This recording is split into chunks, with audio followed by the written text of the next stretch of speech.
在主道，奇妙主道，生命之道奇妙. Kepada hambanya kami persilakan. Jemaat Tuhan, mari sekali lagi kita satu di dalam doa.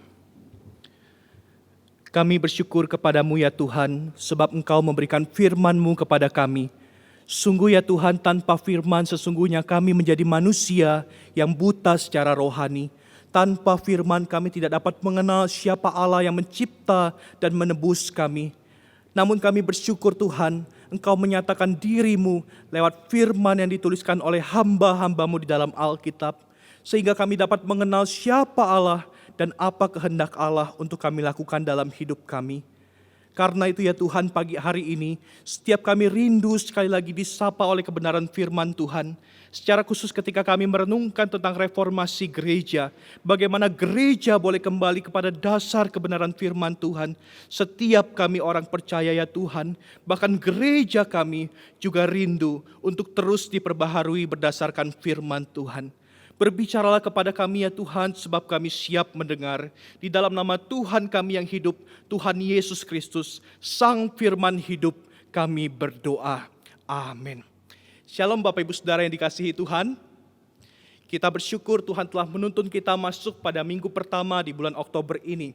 Bapak Ibu Saudara, di bulan Oktober secara khusus, gereja-gereja Protestan di seluruh dunia memperingati bulan reformasi gereja. Dan pada bulan ini, gereja kita akan membicarakan tema-tema seputar reformasi gereja.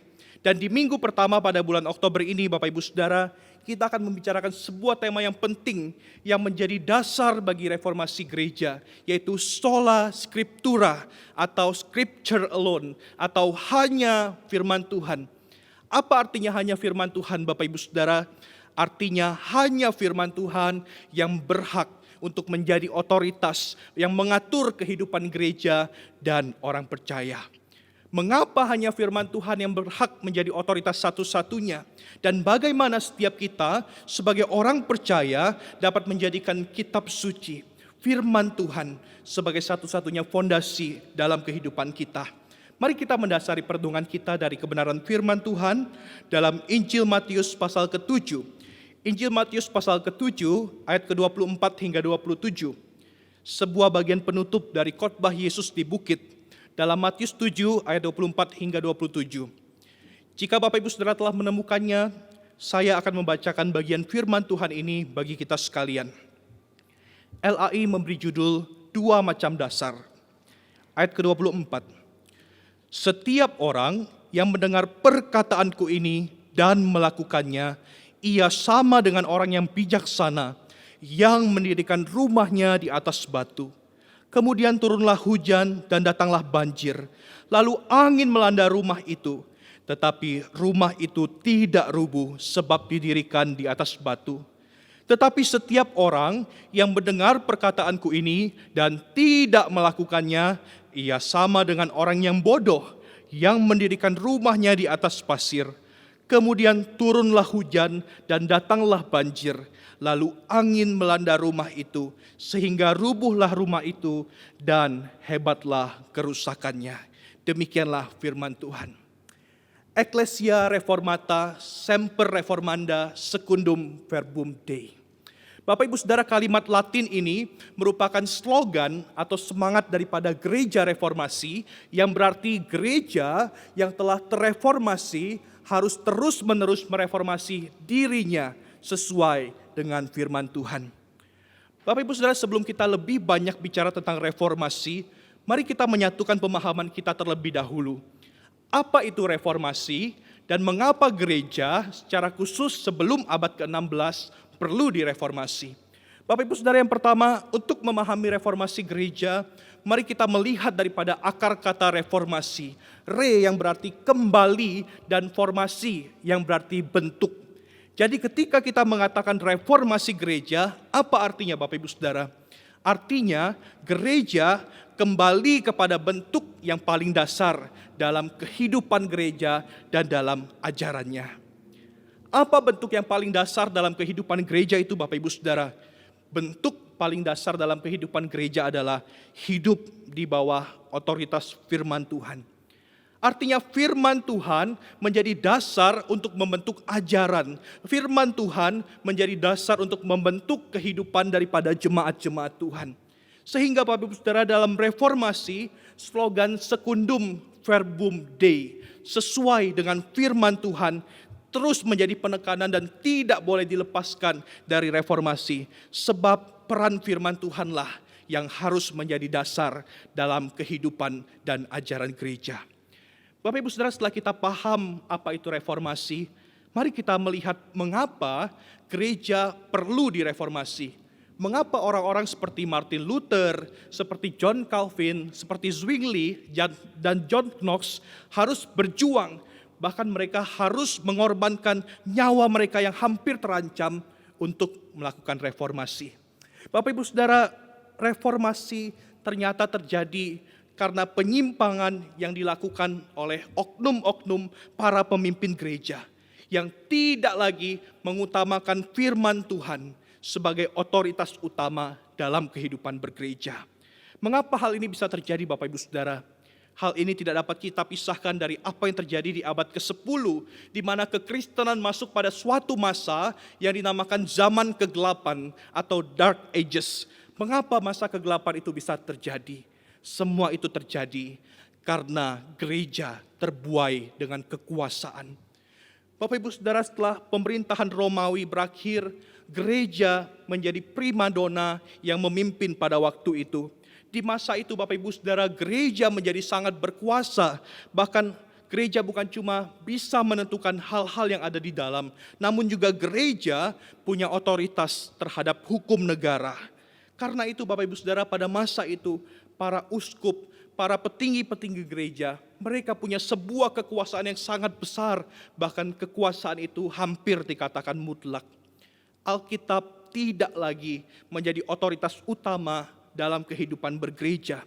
Bahkan Bapak Ibu Saudara, Alkitab diputarbalikan oleh para pemimpin gereja untuk mendukung kepentingan mereka sendiri. Pada masa itu orang biasa tidak bisa membaca Alkitab. Alkitab tidak diperkenankan untuk diterjemahkan dari bahasa Latin. Bahkan Bapak Ibu Saudara, mereka yang memiliki Alkitab, yang mau membaca Alkitab harus punya izin khusus. Pada masa itu jemaat-jemaat tidak dapat memahami firman Tuhan, apalagi memprotes ajaran daripada para pemimpin gereja di masa itu.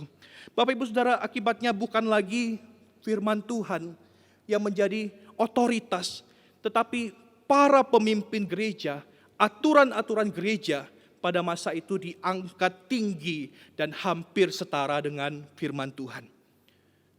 Bapak Ibu Saudara, puncak daripada kegelapan itu terjadi ketika gereja hendak membangun sebuah gedung yang megah. Dan mereka mencari dana dengan cara yang menyimpang, di mana mereka menjual surat pengampunan dosa atau indulgensia. Dan mereka mengklaim bahwa orang yang membeli surat itu dosanya akan diampuni. Bapak Ibu Saudara, dari sini kita bisa melihat betapa gelapnya kekristenan dari abad ke-10 hingga abad ke-16. Tetapi Bapak Ibu Saudara, di tengah-tengah kegelapan gereja itu tiba-tiba muncul secercah cahaya seperti api yang kecil yang pada masa itu menerangi satu kota, yaitu Jerman, hingga akhirnya api itu membakar seluruh dunia. Api itu dimulai dari Martin Luther ketika dia memakukan 95 dalilnya di pintu gereja Wittenberg di Jerman. Bapak Ibu Saudara, pada masa itu kekristenan seakan-akan terbangun dari sebuah tidur yang panjang. Sadarlah pada waktu itu gereja akan kegelapan yang terjadi. Dan bersamaan dengan Martin Luther, di Prancis John Calvin menyalakan api reformasi. Di Swedia Zwingli menyalakan api reformasi.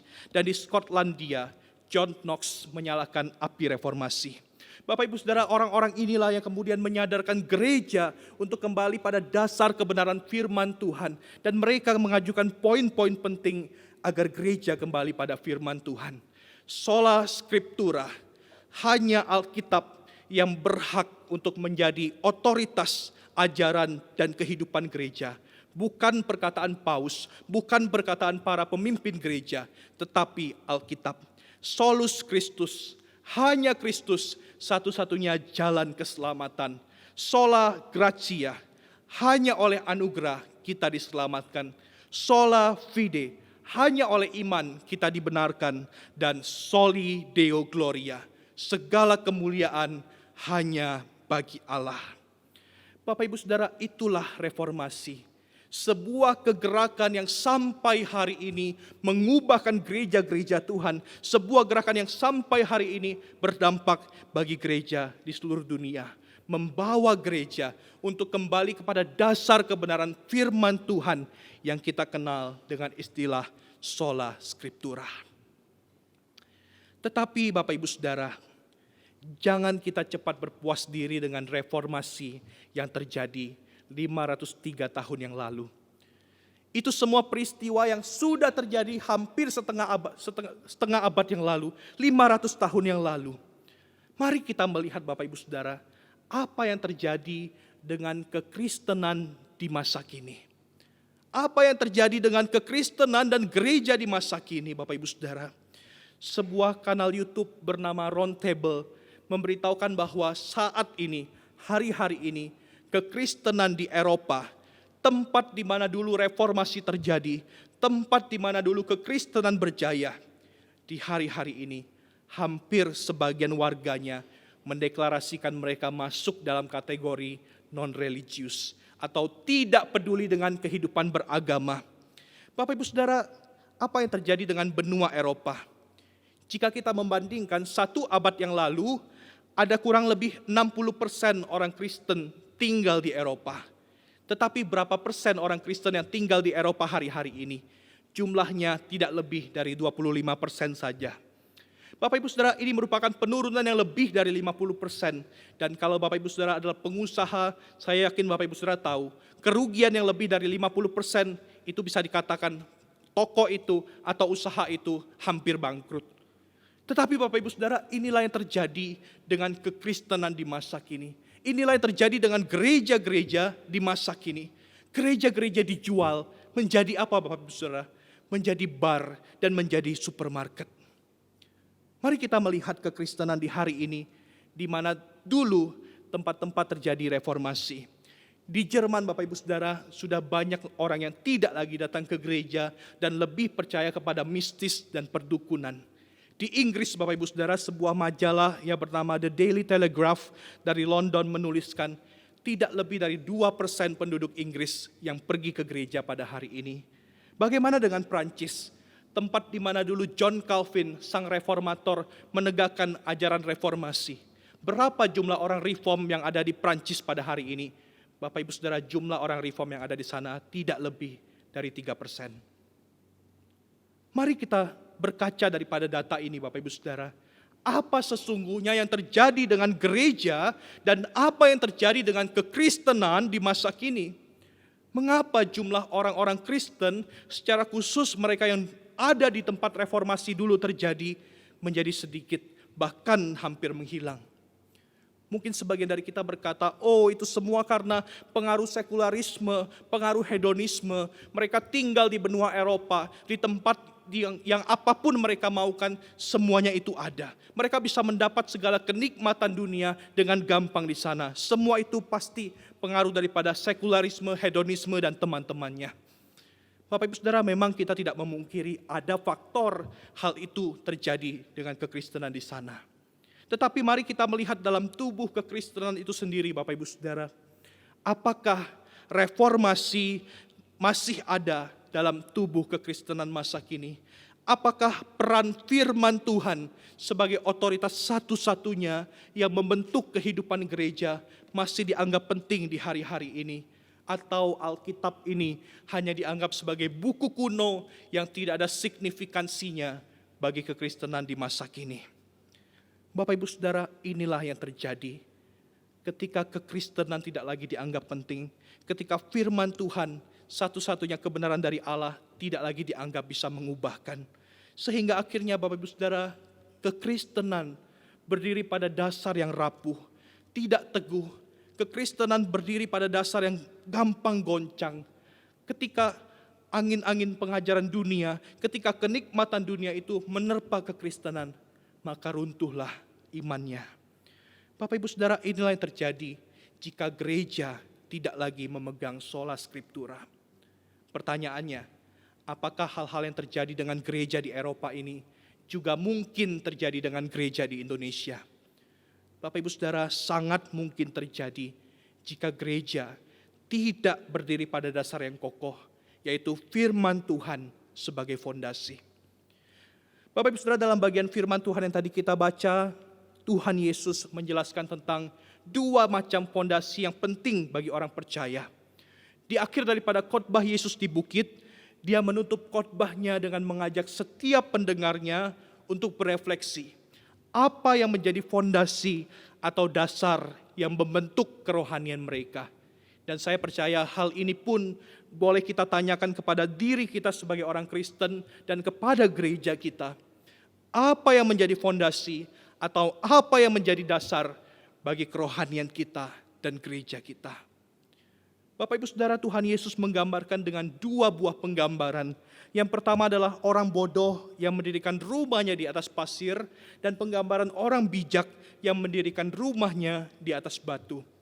Bapak Ibu Saudara, mari kita melihat apa maksud dari penggambaran Yesus ini. Dan apa nasihat yang hendak Yesus sampaikan dalam penggambaran ini berkaitan dengan kehidupan kerohanian kita dan firman Tuhan. Bapak Ibu Saudara, yang pertama, jangan mendasarkan fondasi kerohanian kita pada bagian permukaan atau dasar yang tidak kokoh. Dalam perumpamaan Yesus kita melihat bahwa ada orang bodoh yang mendirikan rumahnya di atas pasir. Bapak Ibu Saudara, mungkin kita bertanya, apakah orang di masa itu mereka tidak tahu cara membangun rumah? Kenapa bisa ada orang yang bisa mendirikan rumah di atas pasir? Ternyata Bapak Ibu Saudara, di Palestina musim panas itu berlangsung dengan sangat lama. Sehingga apa yang terjadi di sana? Di sana Bapak Ibu Saudara, akibatnya pasir bisa menjadi menggumpal, mengeras, dan terlihat seperti batu. Ada dua faktor kenapa orang bisa mendirikan rumahnya di atas pasir.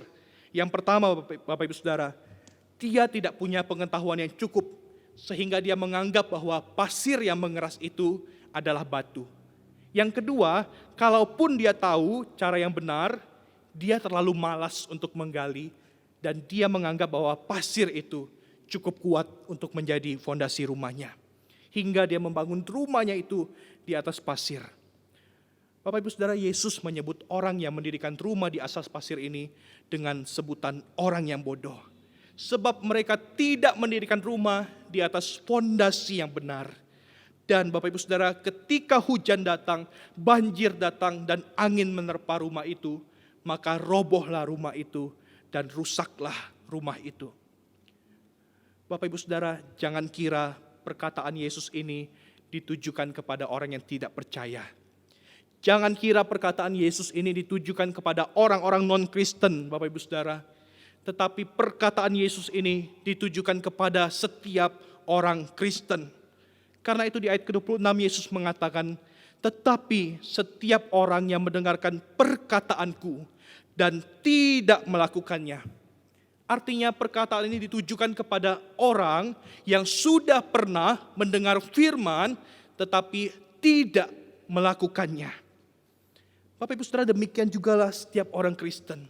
Ketika kita tahu tentang firman Tuhan, tetapi kita tidak melakukannya, maka sesungguhnya kita sedang membangun kehidupan kita di atas fondasi yang tidak kuat. Sehingga Bapak Ibu Saudara, fondasi kita itu menjadi lembek sebab kita tidak berakar kuat ke dalam, sebab kita tidak tahu apa yang ada di dalam itu dan kita hanya mementingkan apa yang ada di luar. Bapak Ibu Saudara, ini merupakan sebuah kebahayaan yang sangat luar biasa bagi kerohanian. Saya ingat seorang pendeta bernama Edmund Chan mengatakan seperti ini. Kebahayaan bagi kerohanian seseorang bukanlah ketika dia tidak bertumbuh, tetapi ketika dia bertumbuh tanpa kedalaman. Growing without depth. Bertumbuh tanpa kedalaman. Bapak Ibu Saudara, kalau saya boleh berikan pembanding, lebih bahaya mana? Orang yang tidak tahu firman Tuhan dan tidak melakukannya, atau orang yang sudah tahu firman Tuhan tapi tidak melakukannya.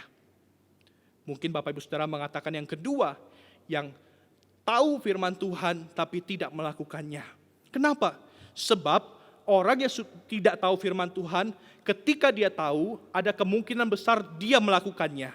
Tetapi orang yang sudah tahu firman Tuhan, tetapi dia tidak melakukannya, artinya sudah ada penolakan dalam dirinya terhadap firman Tuhan itu. Sehingga dia tidak mau melakukannya. Bapak Ibu Saudara, orang-orang seperti inilah yang fondasi kerohaniannya itu tidak kuat.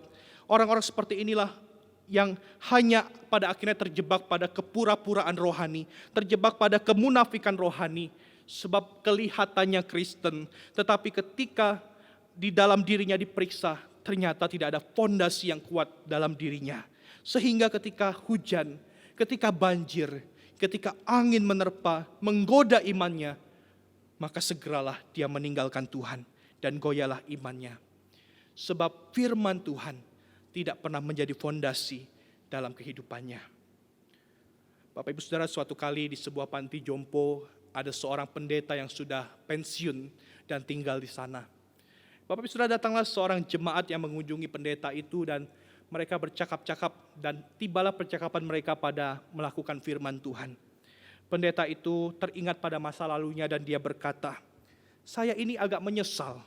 Dulu seringkali tanpa saya sadar, saya berkhotbah tanpa merasa perlu melakukan apa yang saya khotbahkan. Saya kira khotbah saya itu hanya untuk jemaat." Bapak Ibu Saudara, jemaat ini pun meresponi perkataan Pak Pendeta. "Oh sama Pak, dulu waktu kami dengar khotbah Bapak, kami juga tidak pernah melakukannya. Karena kami pikir cuma Pak Pendeta yang bisa melakukannya." Bapak Ibu Saudara tahu firman Tuhan dan melakukan firman Tuhan adalah dua hal yang sangat berbeda sekali. Bapak Ibu Saudara, jika kita melihat pada zaman Luther kembali, saya percaya di zaman Luther itu bukan hanya Luther yang sadar akan penyimpangan yang terjadi di tengah-tengah gereja. Tentu juga ada banyak pastor, ada banyak petinggi-petinggi gereja pada masa itu yang tahu bahwa gereja pada masa itu sedang menyimpang. Tetapi Bapak Ibu Saudara, mereka hanya sekedar tahu, mereka tidak melakukan. Namun Luther, dia tahu dan dia melakukan. Bahkan ketika Luther diadili di sebuah pengadilan di kota Worms, Luther dengan tegas mengatakan bahwa aku teguh berdiri pada kebenaran firman Tuhan. Bukan pada perkataan paus, bukan pada persidangan-persidangan gereja, sebab hal-hal itu dapat bertentangan. Sekali lagi Luther mengatakan, "Here I stand." Di sini aku berdiri pada kebenaran firman Tuhan. Bapak Ibu Saudara, tantangan untuk berdiri pada kebenaran firman Tuhan semakin hari semakin tidak mudah. Ada begitu banyak pemikiran-pemikiran dunia yang semakin hari semakin berusaha untuk menggoyahkan iman kita. Suatu kali Bapak Ibu Saudara, ada seorang anak sedang duduk di bangku taman dan anak itu sedang asik membaca Alkitabnya. Tiba-tiba ketika dia membaca Alkitabnya Bapak Ibu Saudara, dia berteriak, "Haleluya, haleluya, Tuhan itu luar biasa, perbuatannya ajaib." Di samping anak itu ada seorang pemuda dan pemuda itu kemudian menghampiri anak itu lalu dia berkata, "Dek, kenapa kamu berteriak seperti itu?" Sang anak ini dalam kepolosannya dia menjawab, "Saya baca di Alkitab kalau Tuhan menyuruh Musa membelah Laut Merah dan semua orang Israel berjalan melewatinya. Tuhan itu luar biasa." Bapak Ibu Saudara, sang pemuda ini berlagak sok tahu begitu ya pada anak kecil ini dan dia berkata, "Dek, semua itu bisa dijelaskan dengan mudah. Para ilmuwan sudah meneliti bahwa pada masa itu Laut Merah itu kedalamannya tidak sedalam sekarang. Di masa itu kedalamannya cuma 20 cm aja. Karena itulah mereka bisa menyeberangi Laut Merah." Rasanya masuk akal ya Bapak Ibu Saudara mendengar penjelasan demikian. Tetapi Bapak Ibu Saudara, kemudian pemuda itu tidak lama dia meninggalkan anak itu dan dia merasa menang karena sudah memberitahukan anak itu pengetahuan tadi. Kemudian baru 5 langkah dia pergi, Anak itu segera berteriak kembali, "Haleluya, haleluya, Tuhan itu memang luar biasa dan perbuatannya ajaib." Pemuda itu bingung, dia kembali lagi kepada anak itu dan bertanya, "Kenapa kamu teriak seperti itu lagi? Kan tadi kakak sudah kasih tahu, semua itu bisa dijelaskan dengan mudah." Anak itu berkata, "Iya, Tuhan sungguh ajaib. Dia bisa menguburkan semua orang Mesir dan keretanya cuma dengan air 20 senti. Bapak Ibu Saudara, di masa kini gitu ya, kekristenan semakin banyak diserang oleh hal-hal yang tidak benar, ajaran-ajaran yang tidak benar, yang berusaha untuk menggoyahkan kebenaran firman Tuhan, berusaha untuk menggoyahkan kebenaran Alkitab. Hari-hari ini kita diserang oleh ateisme, ajaran yang mengatakan bahwa Allah itu tidak ada, yang ada hanya hukum-hukum alam. Hari-hari ini kita diserang oleh saintisme, ajaran yang mengatakan bahwa sains itu yang paling tertinggi, cukup sains, tidak perlu Allah. Bahkan hari ini, dalam tubuh kekristenan, kita diserang oleh liberalisme, ajaran yang mengatakan bahwa Yesus itu bukan Tuhan, Yesus itu hanya tokoh moral.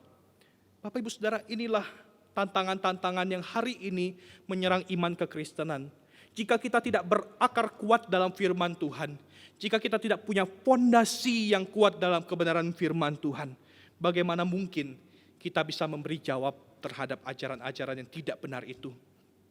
Bahkan Bapak Ibu Saudara, hari ini pun kekristenan juga berhadapan dengan sebuah tantangan, sebuah budaya. Seorang penulis bernama David Brooks, dia mengatakan hari ini kekristenan berhadapan dengan budaya the big me culture. Aku yang paling besar, aku yang paling harus dipuja.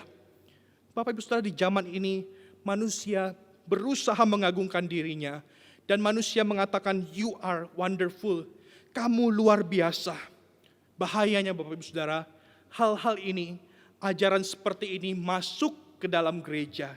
Ajaran ini kemudian diajarkan di dalam gereja dan mengajarkan bahwa kamu perlu percaya diri. Kamu perlu untuk beriman. Kamu itu anak raja, kamu bisa dapat apapun asalkan kamu percaya. Bapak Ibu Saudara, akhirnya kita tidak lagi diajarkan untuk percaya kepada Tuhan, tetapi kita diajarkan untuk percaya pada diri kita sendiri. Bapak Ibu Saudara, inilah tantangan-tantangan yang saat ini dihadapi oleh kekristenan. Bagaimana kita harus menghadapi tantangan ini? Jika kita tidak tahu firman Tuhan, jika kita tidak berakar kuat dalam firman Tuhan, kekristenan lama-lama akan menjadi seperti kepercayaan yang ditinggalkan begitu saja, sebagaimana gereja-gereja di Eropa. Bapak Ibu Saudara, beranikah kita seperti Martin Luther, kita berkata, "Here I stand, di sini saya berdiri pada kebenaran firman Tuhan." Kita siap mempelajari firman Tuhan itu, menggali firman Tuhan itu, terlebih menjadi pelaku-pelaku firman Tuhan. Bapak Ibu Saudara, selanjutnya bagaimana caranya kita dapat berdiri pada kebenaran firman Tuhan itu? Karena itu mari kita melihat apa nasihat Tuhan Yesus berkaitan dengan kerohanian kita dan firman Tuhan. Bapak Ibu Saudara, yang kedua, kita harus mendasarkan kerohanian kita pada dasar yang teguh, yaitu Alkitab sebagai firman Tuhan. Bapak Ibu Saudara, suatu kali ada seorang anak begitu ya. Anak itu bertanya kepada papanya yang di sore hari itu sedang menghirup kopi. "Pah, Alkitab yang papa punya dengan Alkitab yang mama punya itu sama gak sih?" Sang papa ini pun dia menjawab anak itu, "Ya sama dong, kan sama-sama firman Tuhan."